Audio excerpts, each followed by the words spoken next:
संचालन का भार मेरे ऊपर है और मैंने सोचा कि जब ज्योतिष जोशी उन्होंने कहा कि वो देर से पहुंचेंगे तो पहले हम लोग अरविंद से ही शुरू करते हैं, उसके बाद मैं सुनूंगी। तो अरविंद का परिचय दे दो। अरविंद जो हैं कवि भी हैं, कलाकार भी हैं और डिज़ाइनर हैं। इन्होंने फिल्मों पे भी काम किया हुआ है और साथ में अब जो है ये जयप्रकाश नारायण राष्ट्रीय फाउंडेशन जो है आर्ट एंड कल्चर का, उसके महासचिव हैं। इनसे मेरा परिचय एक एडवेंचरस तरीके से हुआ था। बीकानेर में एक आर्ट कैंप हो रहा था जिसमें मैं चीफ गेस्ट थी, तो वो बहुत ही मिसमैनेज हो रहा था और उसमें एक दिन रात को ये हुआ कि कविता पाठ हुआ। तो हम दोनों ने पहले उस दिन कविता पाठ किया, अगले दिन तक क्या कर सकता है ऐसा सोच चुका था। तो मैं भी था उसमें। सबके साथ ही तो गए थे। कैंप भी पता नहीं कैसे ठीक से नहीं हो पाया। जो ऑर्गेनाइजर थे उन्होंने जो सोचा था उस हिसाब से वो नहीं, उसकी और भी लंबी कहानी है। वो एक्सपेक्टेशंस की मिसमैच थी दोनों साइड से। तो इस वो भी जो बताया ये उसी ने बताया, उसी का एक्सटेंशन था। तो ऐसे ही समय में अरविंद से मुलाकात हुई, पर इन्होंने उस समय भी बहुत अच्छा पढ़ा और एक मुलाकात में कोई अच्छा कवि मिलता है तो उसकी कविताएं याद रहती हैं। तो आज ऐसा नहीं होगा, सब कुछ ठीक होगा। तो अरविंद बाबू बहुत बहुत धन्यवाद मैम। सबसे पहले मैं आभार प्रकट करना चाहूँगा अशोक कादरे सर का, उनके माध्यम से ये जो गोष्ठी है संभव हुई, क्योंकि आज जो चित्रकला प्रदर्शनी चल रही है, हम लोग 2 बार पहले ही मैं आ चुका हूँ और संगीता मैम से भी मिलने की 2 साल से मेरी इच्छा थी लगातार। और जितने विशिष्ट जो रचनाकार बैठे हैं, मृदुला मैम से मेरी पहली मुलाकात है। स्वामित्व मोहन जी को उन्होंने बहुत पढ़ा है, मिलने का समय अशोक कादरे सर से बोलता रहा था कि सर मुलाकात करेंगे, तो चले गए। हाँ बहुत खुशी का पल है। तो मैं बहुत सालों से अपनी कविताएं कुछ मैं लिखता रहा हूँ, तो मैं चित्रकार हूँ और मेरी जो रचनाएं हैं, अभी कोई काव्य प्रकाशन वैसा कुछ मेरी किताबें नहीं है, बट अगले साल मेरी कोशिश है कि कविता संग्रह में प्रकाशित कराऊँ। नाम बताओ जी हाँ, ये बड़ा एक संयोग है कि मैंने अपने कविता संग्रह का नाम रखा है पृथ्वी अब आकाश है ना। तो मेरी जो इनका संग्रह है ये पृथ्वी आकाश। हाँ, तो ये सबसे इम्पोर्टेंट था कि उस संग्रह का जो कविताएं हैं, पहली बार मुझे पृथ्वी आर्ट एंड कल्चर सेंटर में पढ़ने का मौका मिल रहा है। तो मैंने ये एक पैटर्न देखा है कि बड़ा ही एक प्रीडेस्टिन्ड चीजें थी, पृथ्वी अब आकाश है। तो उसी जो उसकी जो काव्य संग्रह का जो मैंने कुछ 2-3 कविताएं मैं आप लोगों के सामने में पढ़ता हूँ। जाने किस प्रतीक्षा में बैठा है यह शून्य, जाने किस प्रतीक्षा में बैठा है यह शून्य, एक अनंत बीज सा गुरुत्व के नियमों के विरुद्ध मेरे कैनवस के समतल पर। जाने किस प्रतीक्षा में बैठा है यह शून्य, एक अनंत बीज सा गुरुत्व के नियमों के विरुद्ध मेरे कैनवस के समतल पर, जिससे फूटेंगी लकीरें एक दिन, खिलखिलाएंगी पत्तियां किसी पौधे की, खिलखिलाएंगे रंग और शुरू होगी एक यात्रा आकाश की। जाने किस प्रतीक्षा में बैठा है यह शून्य, एक अनंत बीज सा गुरुत्व के नियमों के विरुद्ध मेरे कैनवस के समतल पर, जिससे फूटेंगी लकीरें एक दिन, निकलेंगी पत्तियां किसी पौधे की, खिलखिलाएंगे रंग और शुरू होगी एक यात्रा आकाश की। वर्तमान सरकता है स्मृति और स्वप्न के बीच, वर्तमान सरकता है स्मृति और स्वप्न के बीच, और रंगों के समुद्र में हवा खींचती है लकीर। क्या बात है, बहुत वो कहते हैं रंगों में आवाज होती है या आवाज का होता है अपना कोई रंग। क्या बात। अभिव्यक्ति के इन पलों में परिभाषित होता हूं मैं, घटित होता है जैसे दिव्य, कंपित होता है कोई अदृश्य मेरे प्राणों में, मेरी कामना और भय को कहीं बहुत अंदर पकड़ती है कोई आवाज, ठीक उस छोर से जो मैं नहीं हूं। मैं डूबता हूं समय की अतल गहराई में, मैं घुलता हूं किसी अनंत जल में, मैं नहीं होता हूं उस एक पल में जब अर्थ गढ़ता है जीवन, शब्द बनता है रूप, रेखा बनती है विचार और रंग होता है सूर्य।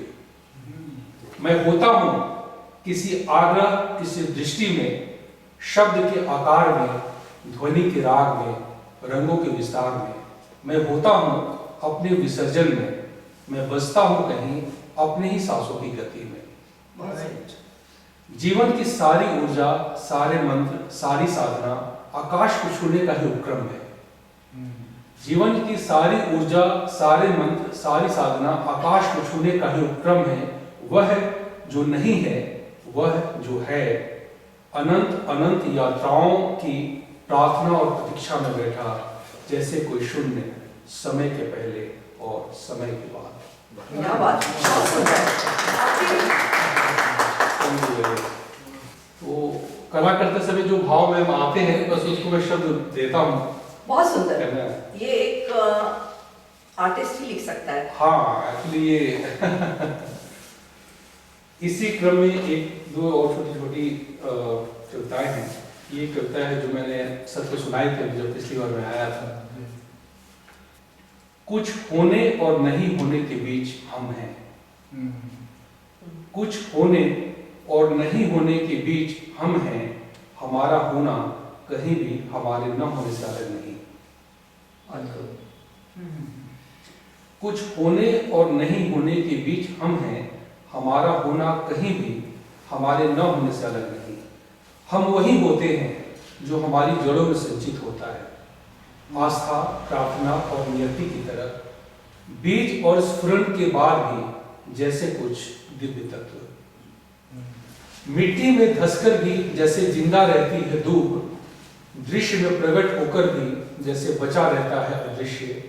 हजार हजार अंकुरण के बाद भी गतिमान रहता है जैसे बीज, सृजन के बाद भी जागृत रहते हैं जैसे शब्द। संगीत में बजकर भी जैसे ध्वनित होता है नाद, समय के बाद भी जैसे बची रहती है कामना। हमारे होने का सच एक चमकता स्वप्न है और न होने का रहस्य एक अनंत जागृति। यात्रा के इस परिधि से, अनंत के इस विस्तार से हम लौटते हैं अपने ही किसी चिख की प्रतिध्वनि की तरह, हृदय का मौन लिए अपने आत्मा के केंद्र पर बार बार। आत्मा के केंद्र पर बार बार। हम वहां हैं जो कल नहीं था और जो कल नहीं होगा। जन्म और मृत्यु के बीच समय का एक अंतराल, जैसे कोई यात्रा, एक जीवन, एक मध्य। हो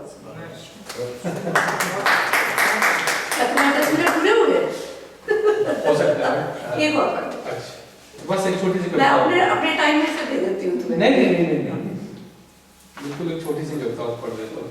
नहीं, बहुत गंभीर और बहुत अच्छी कविताएं हैं और मुझे लग रहा है कि जो लोग नहीं सुन रहे हैं, चलो उनके ये रिकॉर्ड कर दे रहे हैं जी। पर हमारे कुछ कलाकार बंधु हैं जो कविताओं में कविता सुनने के लिए भी समय नहीं निकाल पाते, तो ये उनका दुर्भाग्य है। क्या किया जा सकता है। एक मेरी बहुत पुरानी कविता है, तो तुम्हें सुना देता हूँ। एक सभ्यता जो आई थी घुटनों के बल, अतीत के गर्भ से, और दौड़ पड़ी थी फिर अपने आदिम सपनों की ओर। एक सभ्यता जो आई थी घुटनों के बल, अतीत के गर्भ से, और दौड़ पड़ी थी फिर अपने आदिम सपनों की ओर। हाथों में थे कुछ धातुओं के छोटे खिलौने, हाथों में थे कुछ धातुओं के छोटे खिलौने। चांद से परे का चांद और टेबल पर रखा ग्लोब तब पसाड़ों के साक्ष्य नहीं थे। पसाड़ों के साक्ष्य नहीं थे। हाथों में थे कुछ धातुओं के छोटे खिलौने, चांद से परे का चांद और टेबल पर रखा ग्लोब तब पसाड़ों के साक्ष्य नहीं थे। फिर आई संस्कृति वामन के 3 डग की आकांक्षा लिए और नाप लिए गए पूरा आकाश, पताल और सागर की गहराई।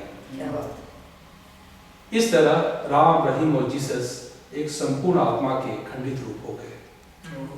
बहुत सुंदर। शेष रह गए प्रश्नों में खड़ा था सदियों से एक प्राचीर, सहमता अपनी निर्भता में मुक्त और आधे में उजाले की प्रासंगिकता में दौड़ता मानव। लेकिन थराई थी सृष्टि उस दिन जब एडम ने किया था आलिंगन ईव को और समेट लिए समूचे ही उंगलियों के फैलते विस्तार। पहली बार मरी थी आत्मा सभ्यता की, बौने हुए थे शब्द संस्कृति के, जब हिंसक हो उठी थी सिंधु और नील की धाराएं, और रौंदा था मनु ने भी एक दूसरे मनु को। क्या बात है।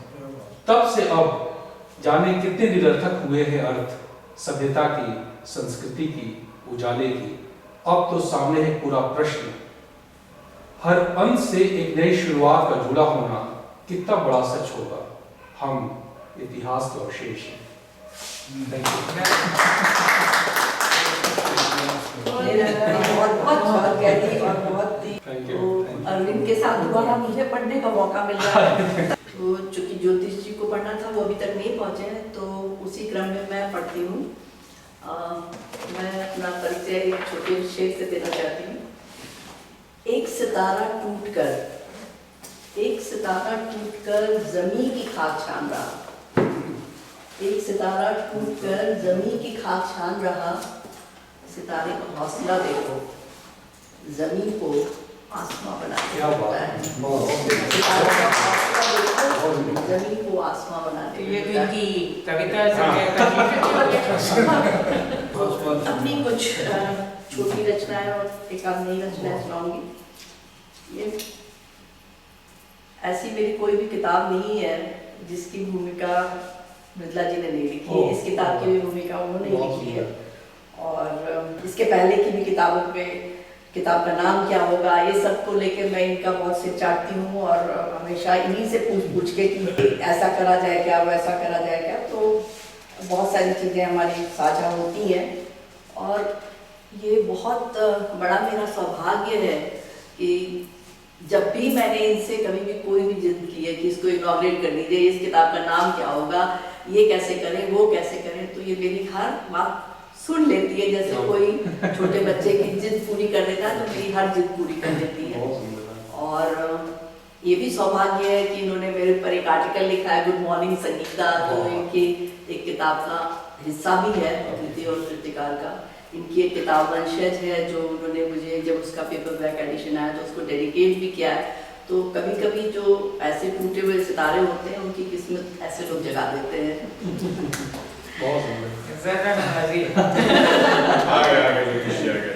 पहली रस्म जो मैं पढ़ रही हूँ, सागर के सीने में दफना आई हूँ, एक अधूरा अफसाना मोहब्बत का।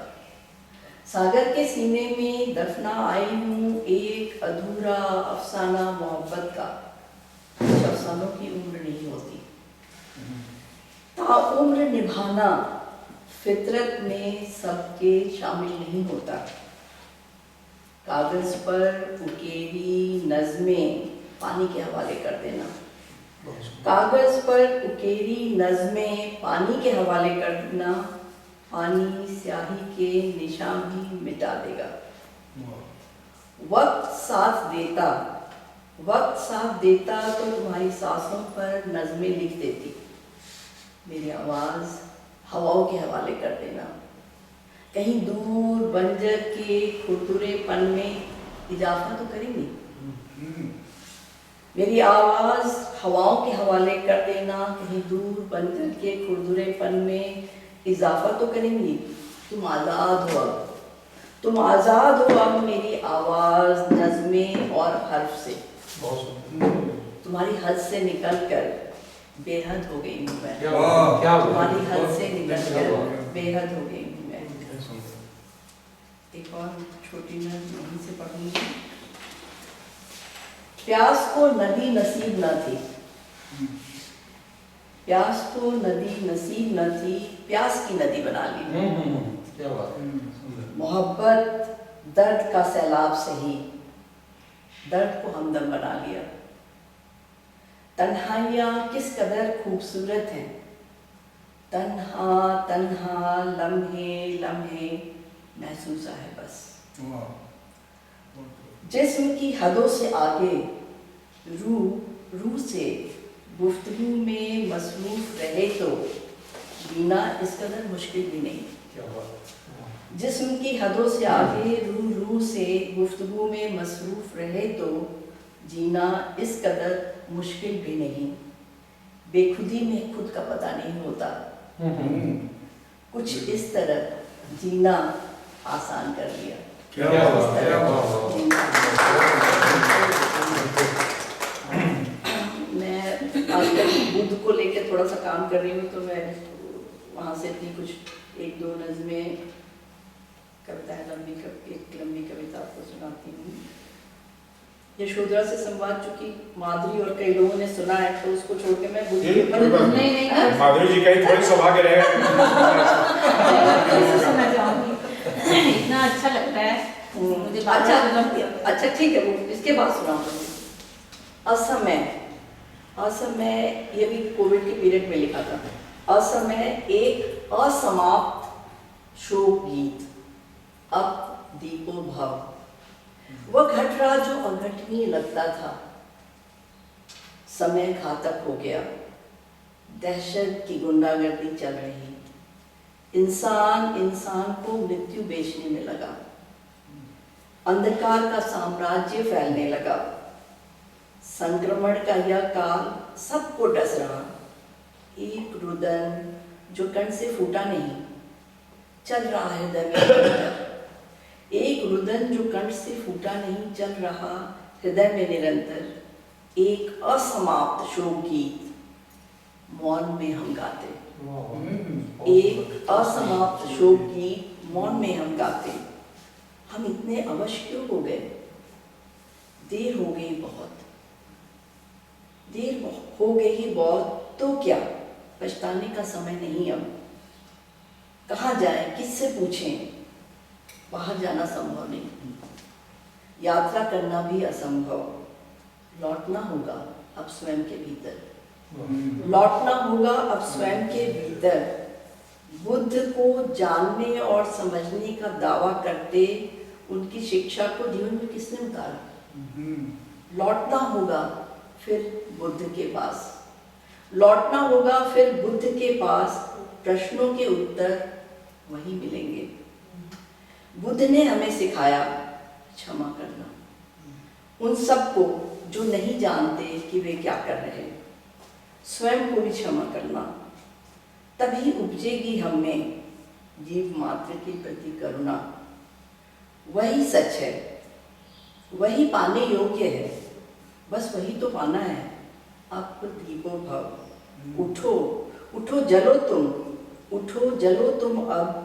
अंधकार को चीरो तुम अब, स्वयं को प्रकाशित करो। यही कर्म, यही धर्म तुम्हारा अब दीपो भव। क्या सब जगह से सब लोगों ने कोई किसी की हेल्प नहीं कर पा रहा था सेकेंड वेव में, तो लगा कि शायद यही एक तरीका है कि अंदर लौटा जाए। यशोधरा से संवाद सुना दूं? अच्छा, माधुरी नहीं सुना? माधुरी ने सुना, मैंने नहीं सुना। अभी हम लोगों ने एक शो किया था यहाँ पे, एक एग्जीबिशन हुई थी जिसका नाम था let light descend on earth. तो वो बुद्ध के ऊपर ही था, और माधुरी के कुछ पेंटिंग्स थी जो बुद्ध पे थी। तो उसमें मैंने पेंटिंग के साथ ये कविताएं भी लिख के डिस्प्ले में लगाया था।